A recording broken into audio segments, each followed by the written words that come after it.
berkah.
Surya Chandra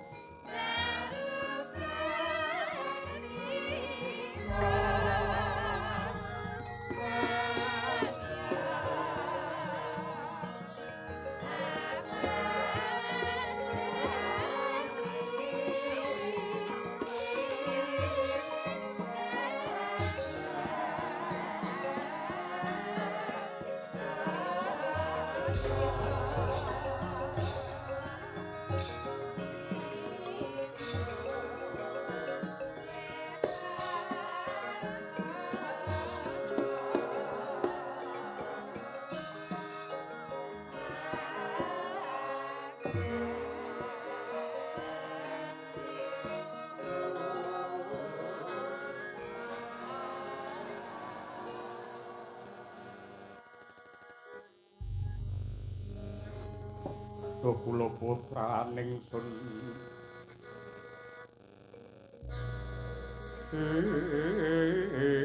sira iku wis wanci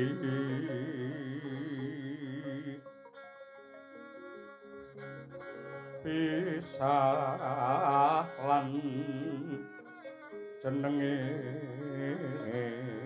ing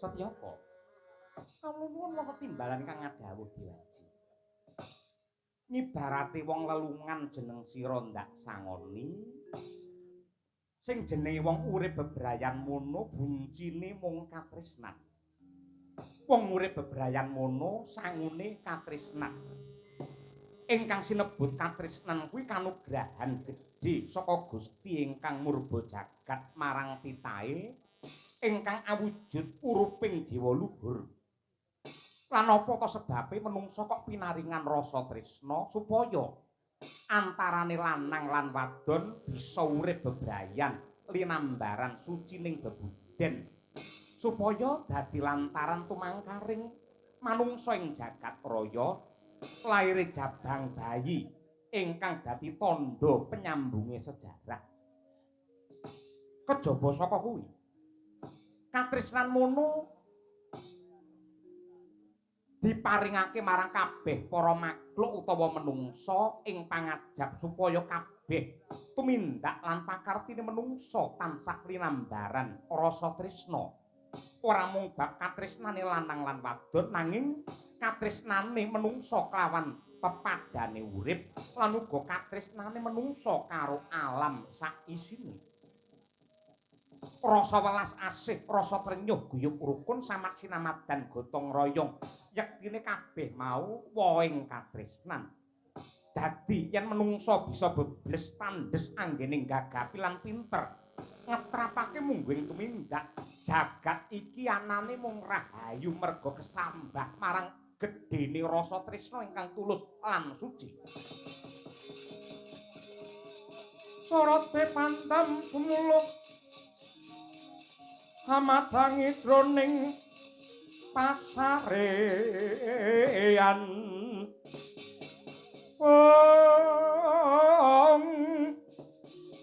ngenani wadana remuramu kalingan ngangrangan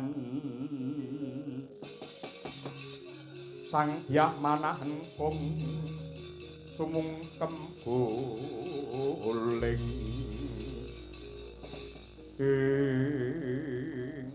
Yayi Werkudara tekakan kuwi Arjuna wonten timbalan ingkang adhawuh Koko Prabu Antasena ya Pakdi lan kabeh para keluarga Ngamarta ndak suwun kanthi banget ngombyongi temanten kakung saka Ndarawati ingkang budhal munggah ana ing Gunung Rewantaka. Muga-muga bebrayane ponakamu Setyaka ambabar karahayun katentreman sarta karaharjan bisa piguna tumrapi jagat Ndwaraka.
cahyaning rembulan purnama siji parandene merapat sunare sudayune kaya ilang memanise melu bela sungkawa marang panandhanging ingkang mapan wonten ing Tlaga Sugandika nenggih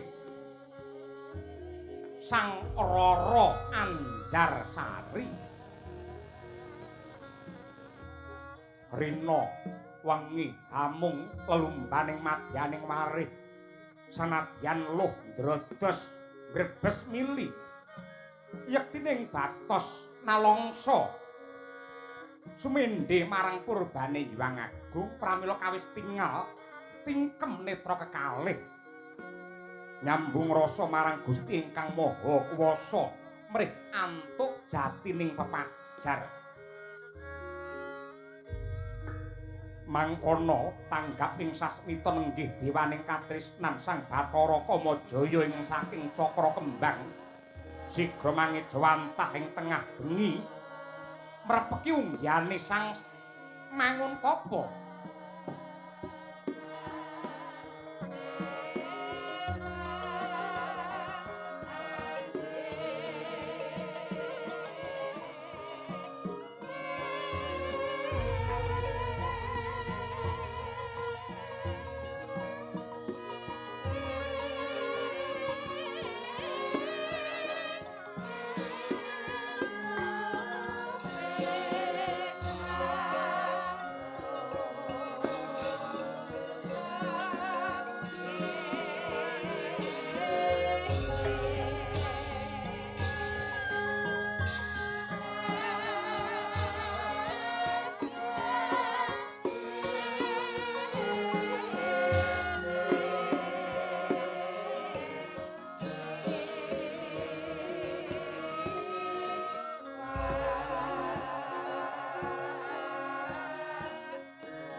Pirsapating sun tumiling angulati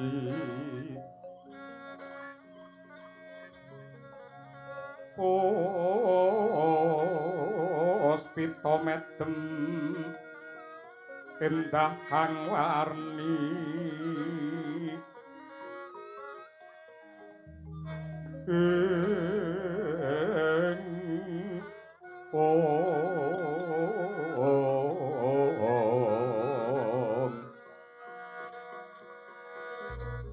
midering taman anon sekarwarsi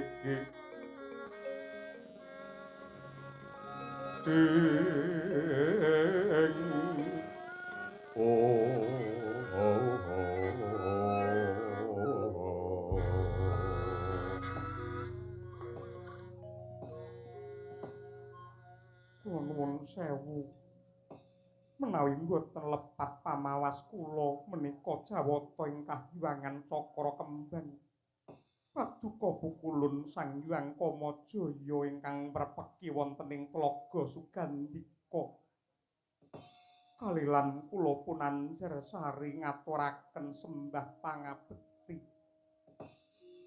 Wong ilah ing awik namastu namasidam iya wong ayu ndak tampa gawe bombong ing rasa ora liwat pangestulun wae mara gage ditampani katampi tangan kula kalih mugi ndadosaken jimat kalilan cumadung dawuh wonten wigatos menapa prepeki dumateng kula menawi badhe njabel nyawa kula tartamtu kula mboten badhe swala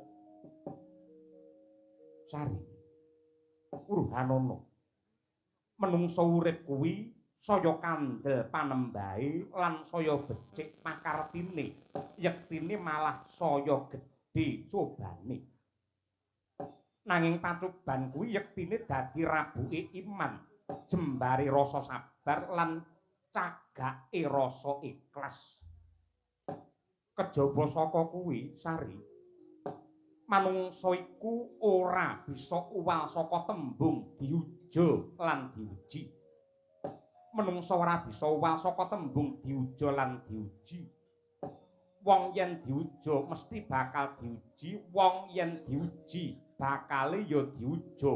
Mula antarane diuja lan diuji kuwi rong perangan ingkang ora bisa dipisahake, mula sing setiti lan ngati-ati. Wong sing sugih ujiane yektine bakal wong ingkang duwe bondo donya akeh bakale dadi wong serakah merga saka abote ujian. Wong sing duwe pangkat ujiane dadi wong murka. Wong yen pinter lan uga sregep marang pangibadah kuwi ujiane dadi wong sing sombong sari. Sikra bala kang buminga acampuk samya matali lir tatit wilateng kota dahyang gungun niti mincang sangat simijil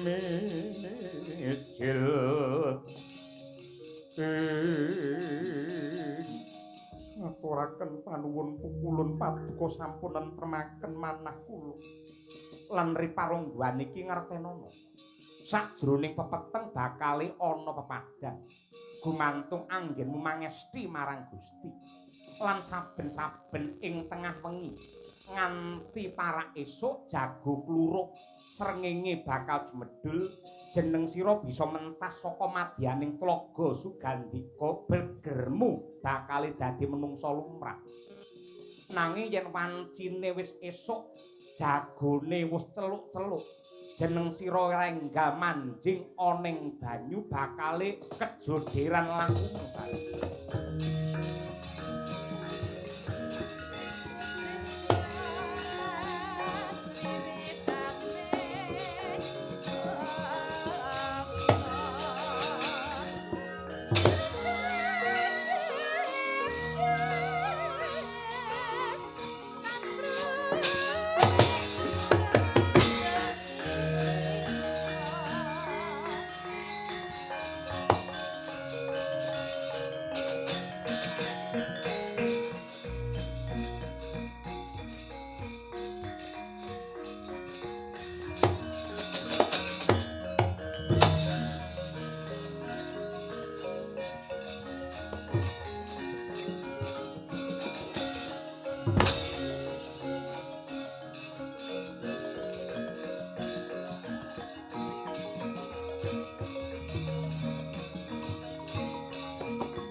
kadriya Driasmara marang risang kabirate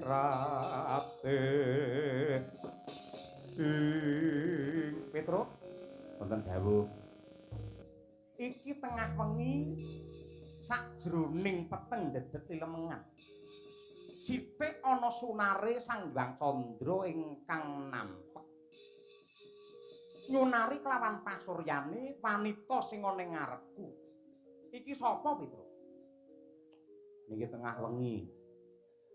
Sinten ngerti niki malah bangsane Sundel Bolong. Peri. Wonten peri pripun? Arabu tak mumpar mampir wong wedok ayu mandhek,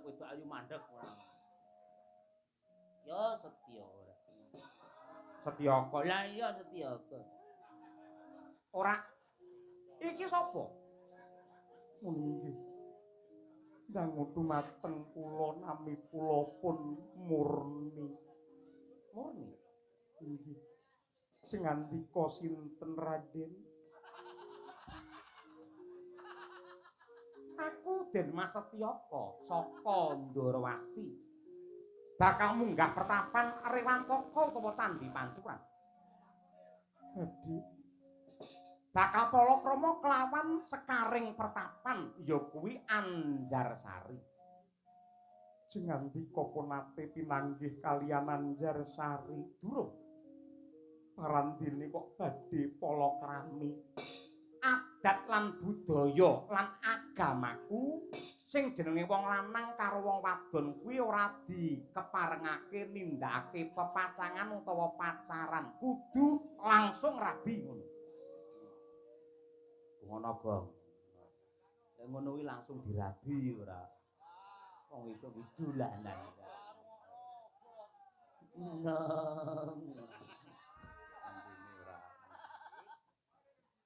Nanging iki pilihane wong tuaku Sri Bathara Kresna lan pilihane wong tuwa yektine ora bakal njlomprongake marang anak mesti wae gawe mulyane anak.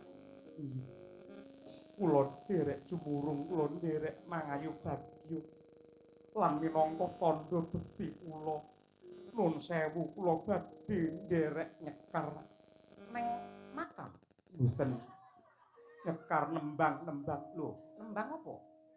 Minangka tandha bekti kula ingkang badhe palakrama ngandika Den Mas Tiyaka menika wujudipun tembang Mas Kumambang kula aturaken gage onekno tak midhangetake.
Den, ojo handang.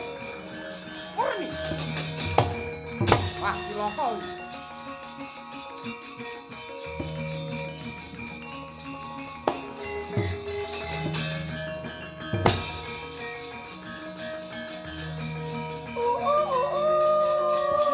Mati dewa.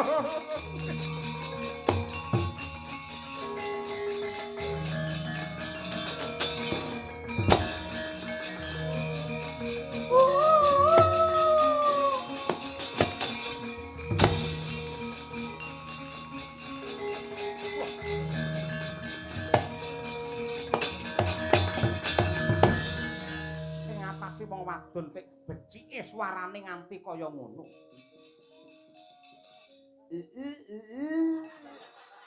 Ngaliyo, ngaliyo. Iya. Rezekimu ning tanganku ning ngaliyo-ngaliyo. Rene Gong. Aduh mamplok apa piye ngono Gong ora ngono kuwi Gong. Apike suarane nek kaya ngono. Parandene malah nyemplung ana ing tlaga iki. Kowe iki jan-jane sapa aku melu njegur.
brawasan ingkang putra punden Mas Tiyaka. Apa Petruk? Tak gandhet cemplon biasmu ora. Apa Petruk? Plesteren kuwi, lambene plesteren. Lah plestere dhewe. Wis kita plester up. Hei. Ingkang putra Den Mas Setyaka. Kedah nengarep bangsane lembut ingkang cipatipun para istri. Ora wonten pancane sendang utawi traga. Sejak dipun ingkang siduan. Kowe iki ana ngono. Ora jelas ora. Niku lho, lha enten wong wedok niku nembang. Lah Den Mas Tiyaka iki kesengsem. Ning bareng enten swara ngerti kan sing wedoke mluwayu berenang. Lah ingkang putra Den Mas Tiyaka ya rek kae ngecup pun mak ngono nyemplung. Gelagepen nika mangke lek nganti mati ra sida rabi. Biyen. Maseno.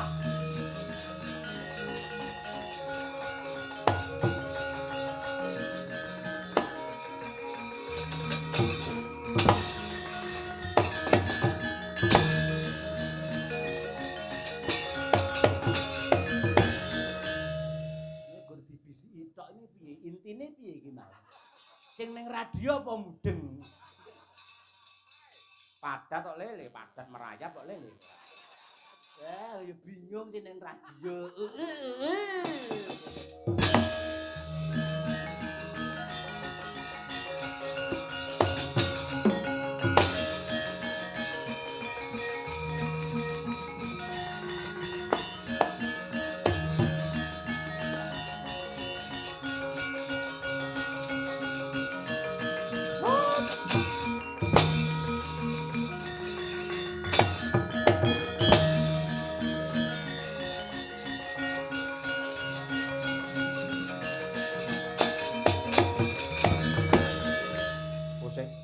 Sakwuse Kang Mas Setyaka tak entasake saka ing tlaga iki. Ndak sawang kumilat merga disoroti kelawan rembulan kaya ana wujude duyung. Sajae kok nyolowati, nggon kuping kae kok mencorong kae apa?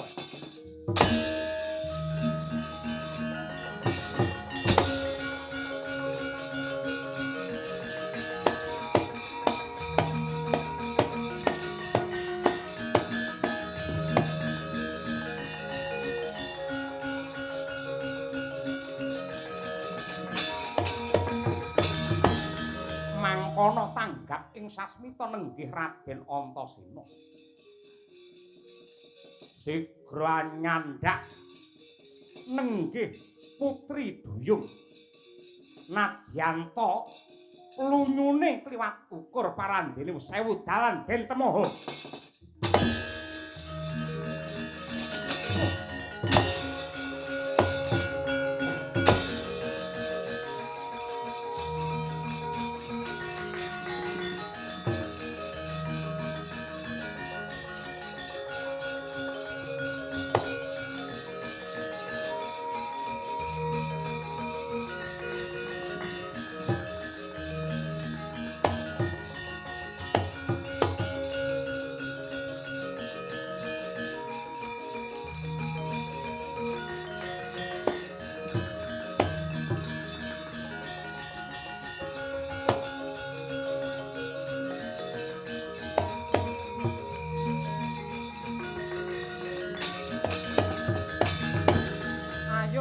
Rene Werkudara Janaka. Tau kene ae. Kula mriki mawon Koko Prabu. Penemban Watrika. Inggih ngaturaken kawilujengan rawuh paduka sinuwun Prabu Ndarawati. Jumbuh kelawan kencan semayan ripalungguhan iki dina anggara kasih. Putraku Setyaka ndak suwanake ana ing pertapan kene lan jangkep sak pangombyonge sarta srah-srane pisan. Nanging nuwun pangapunten sinuwun. Anak kula Anak kula pun Anjarsari. Kula mboten ngerti sangkan paraning bilai ical ngantos samangke judheg kula mboten manggihaken ingkang putra mantru menika kados pundi.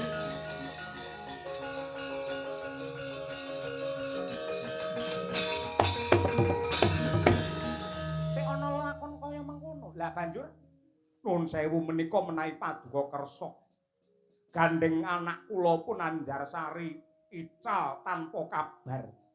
Wonten ingkang sagah dados wakilipun menika Mbak Yunipun langkung branyak, langkung sulistya, langkung wasis, langkung pinter.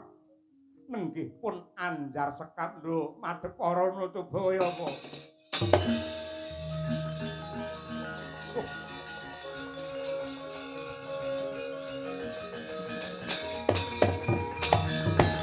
Tapi menawi kalian menika kula mboten kemawon. Nuwun sewu. Nadyanto kula pitados bilih paduka sampun nemtokaken jodho kula kaliyan pun Anjarsari menawi dipun gantos Mbak Yunipun kok raos kula mboten sekeca.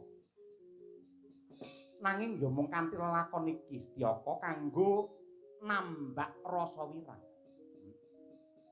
Yen pancen kersane Resi Watrika kaya mungkono dadi anak sing becik anane mung tutwuri lan bangun miturut. Mula kang mangkono lakon iki tampanan kanthi lila legawa, mesti mengko bakal ana bab ingkang sinandhi tumrap kamulyanira.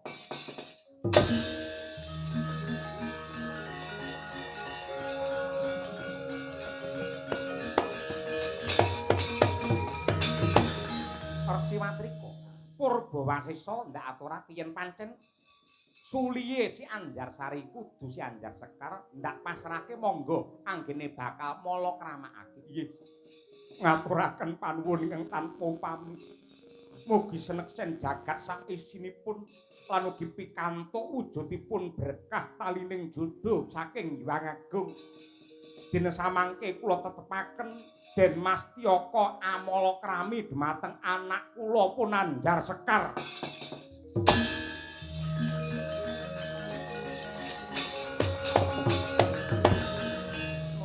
Gandeng ripalungguhan samangke kula kalian jengandika sampun palakrami monggo. Monggo Bubuk, monggo Bubuk.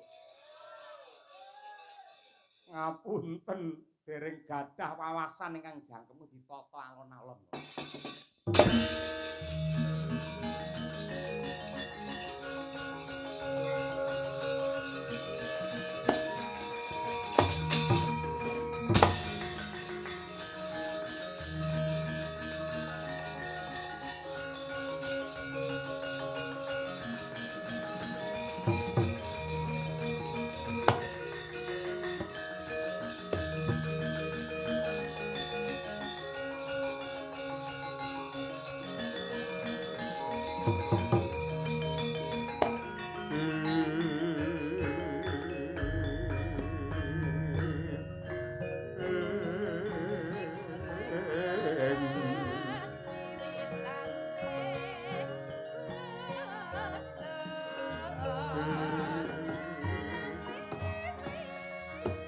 Ing tengah wengi udane riwis-riwis hawatis saya dadi ngenyong umban nafsu nenggih sang Anjarsekar parandene Raden Mas Tiyaka babar pisan gatan kelanggati ingkang mapan wonten ing patenggan kawis tinggal sang Anjarsekar wis kepati ngenyon Indra Ragapan nenggih Raden Setyaka emut dumateng Sang Murni ingkang nalika semanten anembangaken ingkang kuwawi ndodhok dumateng jajanira lon-lonan sigra anyandak tanganira nenggih Sang Anjarsekar dan lih ing pagulingan rangkangan lon-lonan ciptaning griya nenggih Sang Setyaka mung ngoyak marang jatining katresnan.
langkah anggrus sumber lindu getar bumi gunjing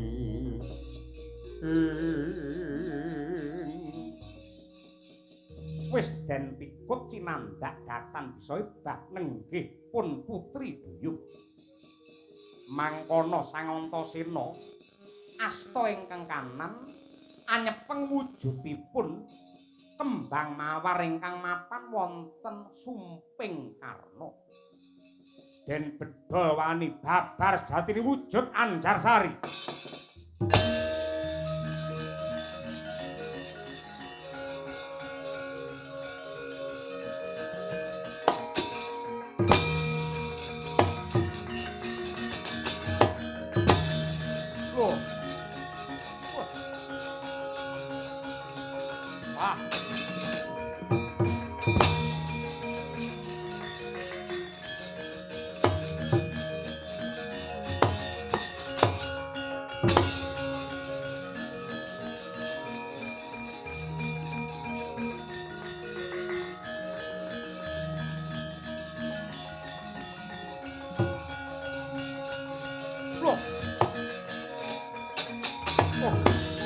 Sari kowe wis bali Anjarsari.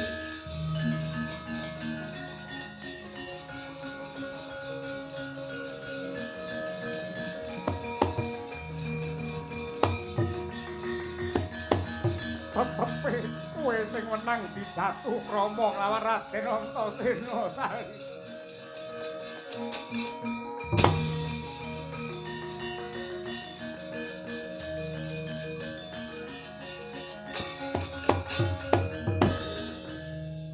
Badhe dipun palakramaken kalian kula napa Antasena?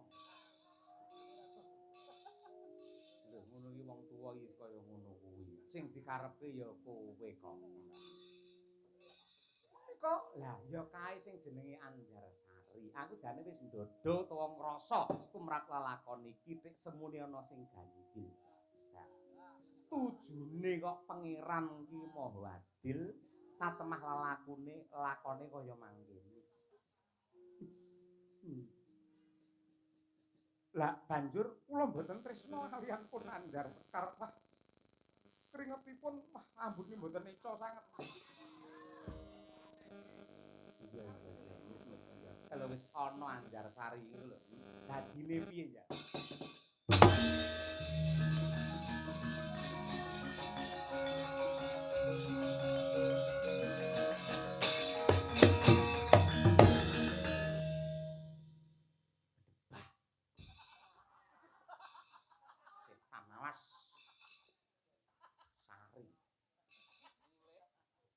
Ruwat saka panandhange malah saya ayu mencara mawa tija kaya ngono. Munggah ning Gunung Kemukus.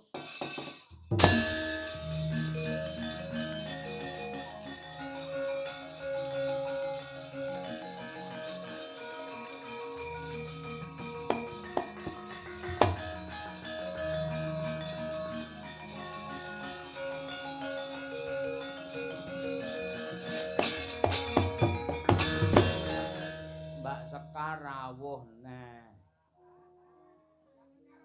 Piye wis lakon piye ingkang adine piye wis wujude kaya apa? Sari pancen kelakon dadi duyung. Nah, kuwi merga dayane sekuntu mawar merah. Kikuk ngono. Ning saiki dhewe wis ruwat. Lho. Sapa sing ruwat? Mbah Wagiman ya? Dudu ngono lah. Ana satriya sing jare jenenge Antasena bedol wujude sumpinge Anjarsari. Dadi ayu meneh. Aku njaluk tanggung jawabmu. Jer Basuki mawa beya. Nang rene. Ayo. Ayo. Ayo. Kesusu modele ora. Ayo. Ayo. Ayo.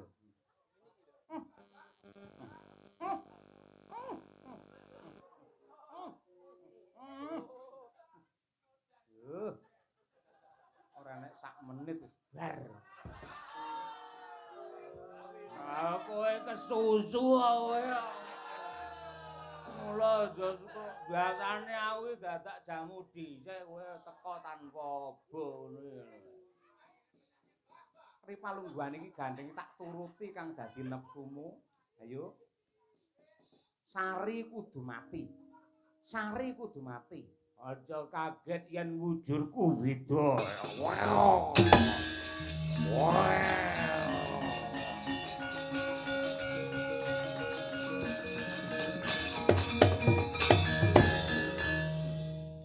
Kok malah dadi kucing iki karepmu piye?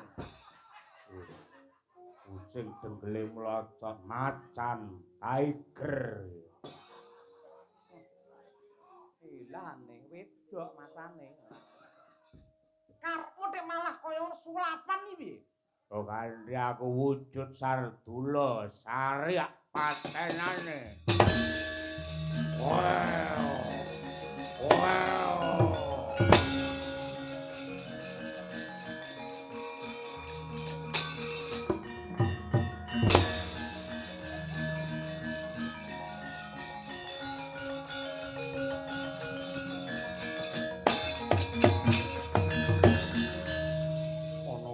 Sardula sing gedhene sak jaran peci.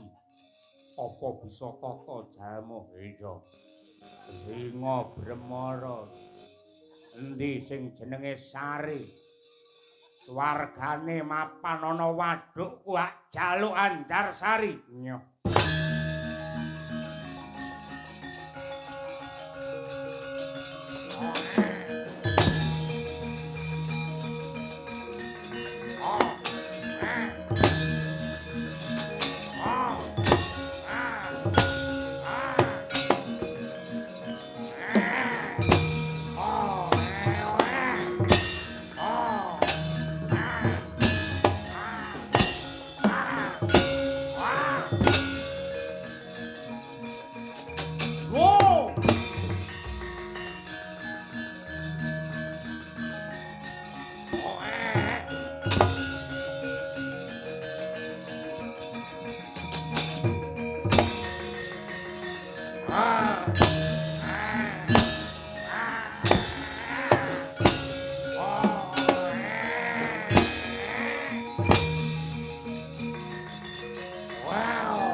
Dangi jagat duk mungup-mungup maneng apusa ing wukir martabak ang umirat neng soroting surya mekolan gunung-gunung woi.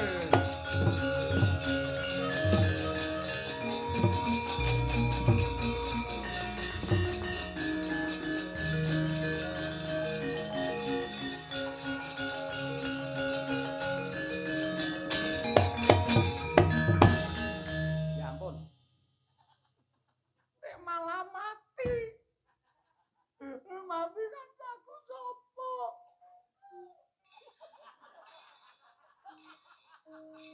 Mati sing bantu aku sapa? Sing nulungi aku sapa?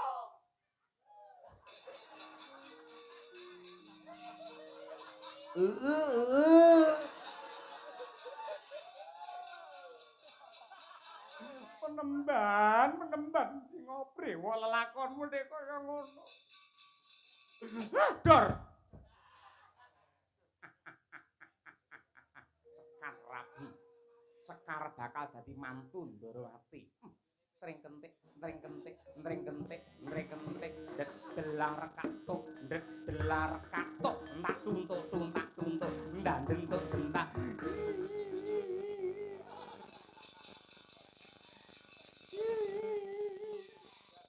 Betapa malang nasibku semenjak ditinggal ibu tiri. Dar tung tak ndlang tak tung tung tung dandang tak tak ndlang ndang ndang ndang tak ndlang tak ndlang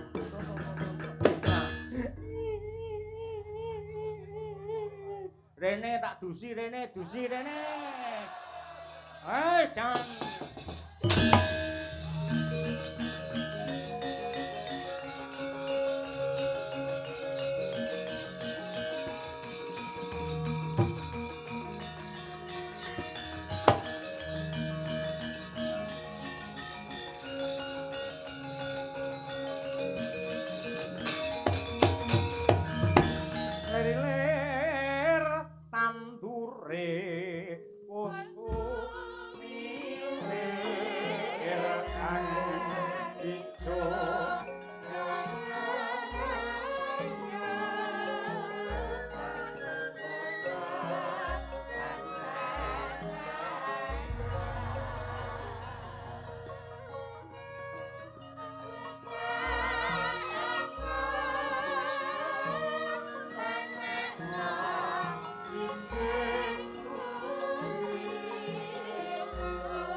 tetep bener pangandikane para pinter penemban matrika becik ketitik ala ketara sing bener bakale jejer sing luput bakale mawut mula kang mangkono bebrayane Setyaka kelawan Anjarsari sisan gawe supaya lamun ta asmane saya endah ndak tambahi jeneng putra putrimu kuwi kejaba Anjarsari uga awewangi Setyawati Setyaka kelawan Setyawati Kyai Semar hei kula tutura Kyai diandem tenan ora nggih kula niku jane pekewuh yen nampa amplop angger metu kok mung keri dhewe ngeten iki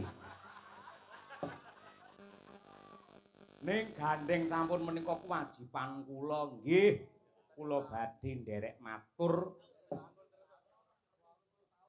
mugi-mugi bebrayanipun Den Mas Setyaka lan Setyawati nggih menika mboten namung bojo ning bisa dadi judhu bojo kalian judhu menika menggaing petang kula beda yen bojo menika namung kababar ing tata lair wujudipun kasat mripat tegesipun namung winatesan ing kewadakan mila tiyang pados bojo menika langkung gampil awit syarate winatesan dening tata lair lanang karo wadon gelem karo gelem seneng karo marem kene butuh sing kana ya butuh sing lanang karep sing wadon ngoyak niku yen bojo mila saking menika tiyang bebojoan ingkang namung adhedhasar paningal wadak lan sinurung hardane nafsu menika adaanipun boten lestari tegesipun bubar tengah dalan sebab talining katresnan namung kumbak kumbul dening pepinginan lair ingkang sarwi owah gingsir nah menawi jodho menika dunungipun wonten ing batos ingkang tulus ati ingkang resik dasaripun tinuntun dening Roh Suci. Mila saking menika reh ning menungsa mboten wonten ingkang sampurna pramila bab jodho menika namung Gusti ingkang nyipta bumi ingkang wenang nemtokaken bebasan kaling-kaling ana gunung pitu yen tetela sampun kinudrat jodho mboten badhe kurang dalan tanpa beda jodhonipun Amarta kalian RRI Surakarta menika sampun jodho salaminya.